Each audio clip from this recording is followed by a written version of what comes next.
mga pinahintulutan ang ating pamahalaan na mga observer. Yes. Observers daw ng European Union. Yung European Union, mga bansa yan sa Europa na Apo. nagbuklod-buklod, hindi para maging isang bansa, pero parang isang economic unit, economic and political unit, ibig sabihin, merong sariling parliament yan, ha, yung EU Apo. Parliament. Apo. May presidente ng EU. Ha? Yung kanilang mga borders ay walang border control. Ibig sabihin, kung may visa ka sa isang bansa, sa EU, katulad ng Germany, pwede ka na pumunta sa lahat ng member states ng EU. So, pwede ka na pumunta sa Spain, hindi mo na kailangan ng separate visa. Punta kang Denmark, punta kang Netherlands, punta kang Vienna, punta kang Czech Republic, punta kang Italy, punta kang Spain. Ha? Huwag kang pumunta sa Switzerland, hindi kasama sa EU. And then may common currency sila, diba, yung euro. Diba? Euro. Laki nun.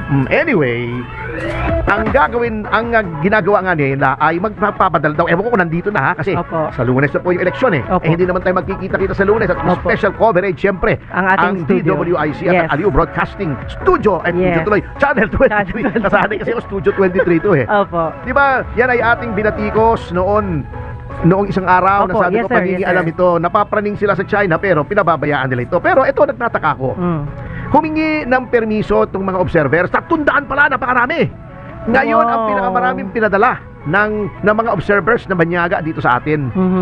Gusto nilang pumasok dun sa polling area. Siguro, narinig nila na may mga reklamo, di ba, na Opo. lumalabas na yung OFW voting, yung mga Pilipino nasa ibang bansa. Opo. Ang dami na reklamo, binoto daw nila si A, ang lumabas ay si B. Ayun. Ang binoto ay si X, ang lumabas ay si Y. Gusto nitong mga observers na pumasok dun sa polling place, siguro para tingnan kung tama yung lumalabas pag chinek noong mga botante, kung tama yung binasa ng machine doon sa binoto nila para maka-action yung mga observers. Ayaw naman ng COMELEC. Mahirap yun. Anong tinatago nila? May observer kayo. Ayaw nyo naman mag-observe. Malabo yun. Anong obserbahan Ba't noon? pinapunta? Pwede daw sa labas. Ano magagawa nun sa labas? Walang makikita. May batas daw, pero observer lang naman ito. Pwede naman yung mga watchers nga eh. Diba? Pinapapasok. Oo, pwede, di ba? Oo. Bakit ito hindi? Yun lang. Oh, foreign observers hindi naman partisan ito. Opo. Anong tinatago kaya? Bago, ito natatawa ko ha. Ang daming mga reklamo sa disqualification. Isa na yung blatant na blatant, ha? Yung si Janice Digamo. Opo. Siya ay taga Pamplona. Mayor siya ng Pamplona, tatakbo siya sa distrito na hindi Ibang kasama yung lugar. Pamplona. May disqualification, walang aksyon. Ayun. Matinding violation to kung sakasakali. Hindi siya resident noong lugar na tinatakbuhan niya. Ayun. Merong reklamo kay Jinky Luistro, namimili ng boto kay Dan Fernandez. Opo. Kay Camille Villar, na-dismiss na.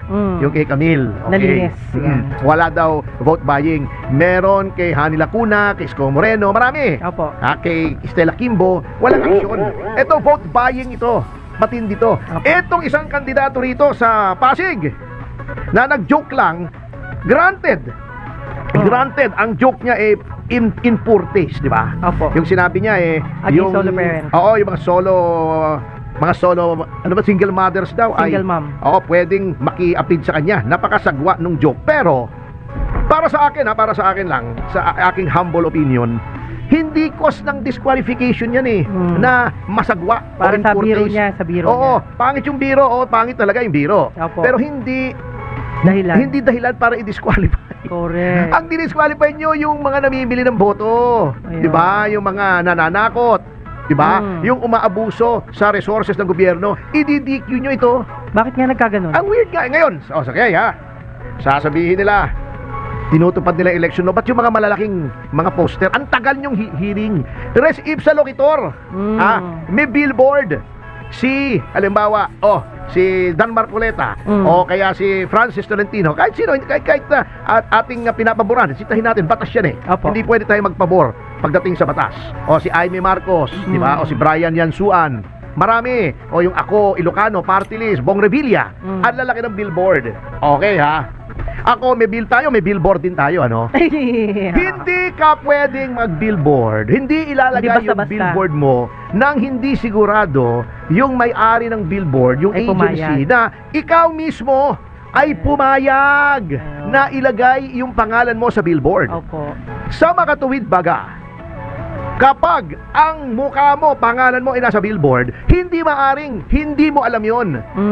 Kung hindi man ikaw personal ang nagpalagay, Opo. hindi maaring hindi mo alam yun. Kasi hihingan ka ng written authority na ilagay yung mukha mo sa billboard. Ito yung sa atin, di ba may mga sponsor tayo. Yan, yung Welex, yung Centro Malls, Opo. yan, etc. Marami. Emperador. Ha?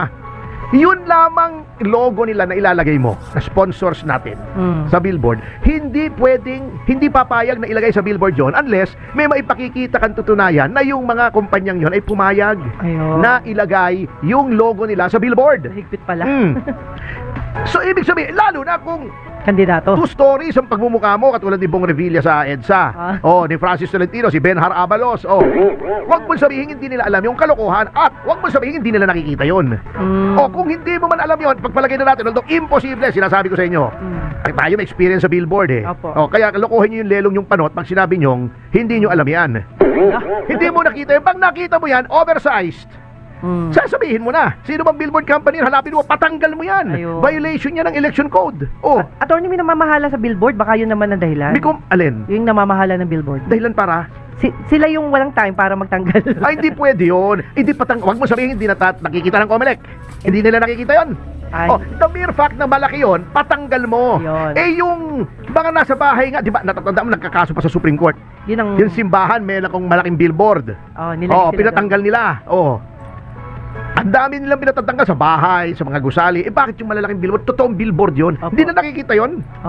Lahat ng commissioner, 7 commissioners, hindi na. Isang chairman, 6 na commissioners, walang nakakakita ng mga malalaking billboard na yun. Ako araw-araw nakikita ko yun eh. Pero attorney, billboard lang yan. How much more yung mga hindi nga i-implement Hindi, ang ibig ko nga sabihin, yun obvious na obvious, i-disqualify mo. Yun. Yun ang tama. Kung talagang gusto mong patuparin, bakit yung sexist remarks? Anak ng pating, ito debatable pa ito. Yun, very clear.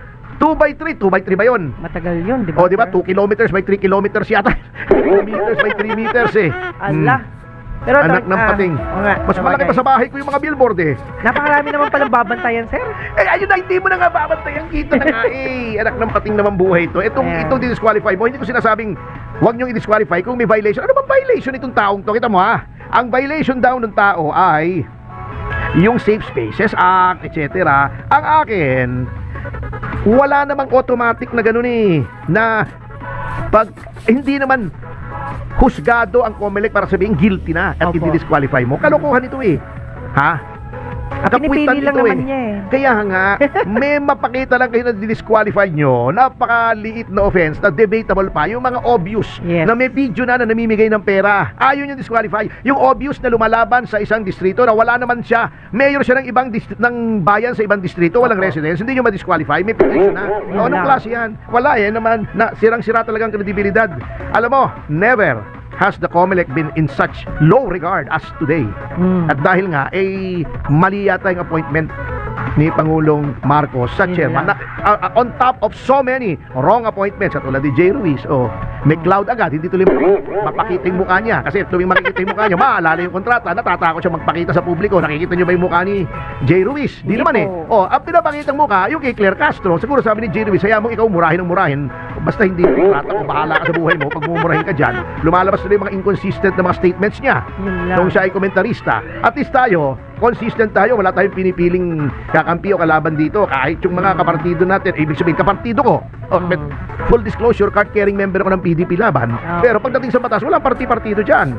Mali. Kino-call out ko pati yung mga PDP candidates, yung sinatawag na Duterte, alyansa. Kasi lahat naman nagba-violate nakakainis na. Mambabatas ka hindi mo sinusunod yung batas. Gusto mong malagay sa lawmaking body. You do not respect the law. Kengkoy. Ayaw diba? mo ipatawag si Sir George. Wag sasabihin nun. Wala naman sasabihin. Anyway, lumiban muna tayo dyan sapagkat may mga dumulog po rito. Ito yung matagal nang tinutulungan ng Citizens Crime Watch. Again, inuulit ko po, wala pong partisan political activity nito. Ang dami nagte-text sa atin na sasabihin kami solid ganito, solid ganon. Hindi po namin binabasa kasi ayaw nating magamit ito sa politika. Pero ito po, legitimate complaint. This is not about the elections. This is not about politics. This is about good governance and possible. Hindi ko sinasabing guilty na ha, possible. Graft and corruption. Yun. Kasi hindi po tayo ganon na charge pa lang, sasabihin natin guilty na. Katulad niya si Rizon Tiveros, kengko yan eh.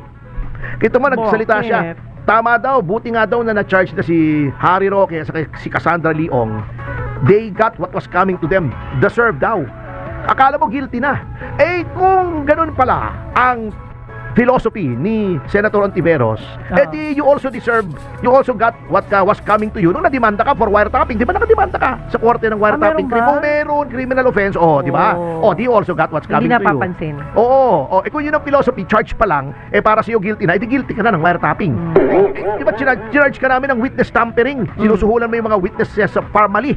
May mga testigo sa'yo, di guilty ka na. You also got what is coming to you. Dimanda ka namin sa ombudsman. Pakaipokrita nitong babaeng ito Grabe. Relax ka. Hindi, galit ako Anyway, speaking of which, nasaan ba yung ating mga complainants? Sila po ay dumulog dito. At Apo. sila ay mga dating mga vendors. Matapos natin mag-break, sir. Konti pa. Hindi, papasukin na natin kasi mahaba ito Oo. Okay. At Sige. kailangan malaman ito ng mga taong bayan kasi this goes to the character of one of the candidates. Parang makapamili sila. Ayun. Oo, katulad doon, di ba? In-expose natin yung kay Bong Revilla na hindi binabalik yung pera na 124 million. Opo. Notwithstanding that, kung alam ng taong bayan na iyon ay ginawa ni Bong Revilla na hindi niya binabalik yung pera at binoto pa niya, nasa sa taong bayan na yan. Oo. Yan. At least tayo, pinaalam natin. Opo. Your choice, di ba? Opo. Parang may gusto pakasalan yung anak mo na babae. Sabihin mo, ay, alam mo, ikaw, baka hindi mo alam yan, babaero yan. Ayun. Saka walang kwarta yan. Tapos kinuha mo pa rin. Scammer yan. Oo. Oo. Saka mahina utak yan. Pangit pa. Ngayon, pagka sinabi mo na yon doon sa manliligaw ng anak mo, sinabi mo na yung mga kapansanan niya, Opo. yung mga kapintasan niya, at yun pa rin ang pinili ng anak mo, wala ka nang magagawa. Ayun. Ganon din po ito. Opo, Pero tama po. the people deserve to know kasi nasa saligang batas din yan. Opo. That the people have the right to information on matters of public concern at ang mga transaksyon ng gobyerno ay dapat transparent. Yun. Maganda yun, sir. Oo, alam mo, ako in favor of transparency ako Kaya natutuwa ako sa MMDA, may opisina yan doon sa ilalim ng tulay, doon sa may Guadalupe?